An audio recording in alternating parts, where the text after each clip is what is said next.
Chị miệp xưa bong bóng từng óc ní cha ngày nè mà đam chanh mà thọ đam khổ sao cha hay đừng đam khổ mà vậy tới khơi bị lọt lọt chẳng á trong ta thọ tê bong bóng nơi hay mưa sặc ấy vậy bị thông thông mấy cái chơi là búa cha hay xong đừng chụp mình nhá thử plieng mà mì bong bóng nơi vậy bị tật đọ nơi sặc khổ nâng á khơi nhảy cô với trong thọt mỏng á cha hơi khối sao ní đôi mà đam phẹp trứng á xem đẹp chi nứng cái miền ấy thông đông tê cha trên bụng để dương nhầm so nó là tung tung chù nó cha vô màu đã nừng cô nâng tới cha đã hai dân lục đầy ở chịch đó từ đó cô chu từ đó cô xa ấy nứng bà dương nhầm xó cha vô mà chạ nừng cô máu hay bồng mòn nứng mà quạp đưa copy quạp tới cha dương cô đã tới á hồi hai chết ta sợi tật tớiហើយសម្រាប់គ្រូឆ្មានេះម្ដាមដាំនៅក្នុងពីងប៉ុណ្ណឹងបងប្អូនគ្រាន់តែពីងនឹងជំរឿវារៀងជ្រៅបន្តិចចាមុខកាត់វាប្រហែលជាកន្លះម៉ែត្រឬក៏4តឹកទេបងប្អូនចាមិនបានវាស់ផងហើយណែមើលស្លឹកនិយាយពីខៀវសង្ងាត់ហើយផ្លែហ្នឹងក៏ច្រើនដែរបងប្អូនអើយដោយម្ដាមថតលើកមុនអញ្ចឹងណាកាន់ទាំងអស់និយាយទៅអត់ជ្រុះទេចាហើយ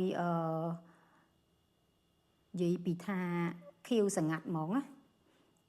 ហើយបន្ទាប់មកហ្នឹងឃើញដូចជាមានលាស់ស្លឹកថ្មីបងប្អូនចាស្លឹកខ្ចីហ្នឹងចាលាស់ថែមមកទៀត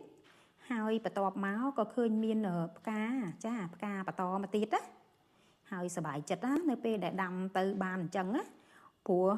លើកទី1ដែលបានផ្លែផ្កាតាមចិត្តយើងចង់បានណាចាដូចម្ដាមធ្លាប់ប្រាប់ចឹងលើកមុនអីហ្នឹងធ្លាប់ដាំដែរចង្ការងាប់ទាំងដើមអញ្ចឹងអានេះជាបទពិសោធន៍លើកទី1ហើយឃើញអញ្ចឹងឯណាបងប្អូនផ្លែហ្នឹងច្រើនណាប៉ុន្តែផ្លែលាក់នៅក្នុងស្លឹកចាលាក់នៅក្នុងស្លឹកអញ្ចឹងពិបាកថតណាចាថតអត់អស់ណាហើយឥឡូវហ្នឹងផ្លែរៀងធំបន្តិចហើយថតលើកមុនហ្នឹងវានៅរៀងក្តឹបតូចឥឡូវហ្នឹងឃើញថាធំបន្តិចហើយអត់ដឹងទេថារយៈពេលប្រហែលខែបានយើងបេះធ្វើម្ហូបបានណាមិនដឹងពេលដែលចាប់ពីក្តឹបមករហូតដល់ទុំហ្នឹងមិនបានខែទេគ្រូឆ្មាចាអត់ដែរដឹងដែរនេះបងប្អូនឃើញទេផ្លែល្អឃើញមួយដើមប៉ុណ្ណឹងឯណាក្នុងពីងហ្នឹងបើរាប់ផ្លែទៅចូល50ផ្លែអីណោះបងប្អូនប៉ុន្តែដោយសារពិបាកថតពេកនេះឃើញទេលាស់ស្លឹកហើយចេញផ្កាមកបន្តទៀតចា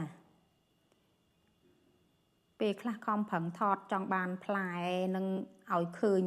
ល្អហ្នឹងមុតដៃហ៎បងប្អូនចា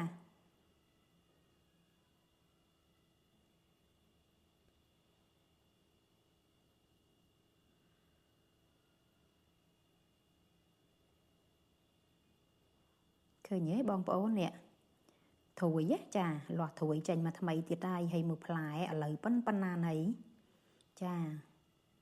គ្មានអីសប្បាយចិត្តជាងដែលយើងដាំទៅបានផលដូចចិត្តយើងចង់បានទេឃើញទេផ្លែល្អនោះល្អចាសម្រាប់ដើមក្រូចឆ្មាជីក៏ដូចតែក្រូចសើចអញ្ចឹងដែរបងប្អូនអើយចា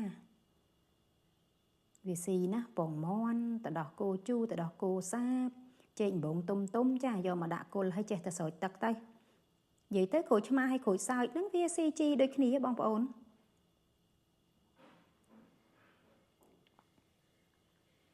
ហើយនេះហ่ะម្ដាមញ៉ាំស្វាយទៅដាក់ទៅវាដុះហ៎បងប្អូនស្ដាយក៏ដាំនៅក្នុងផើង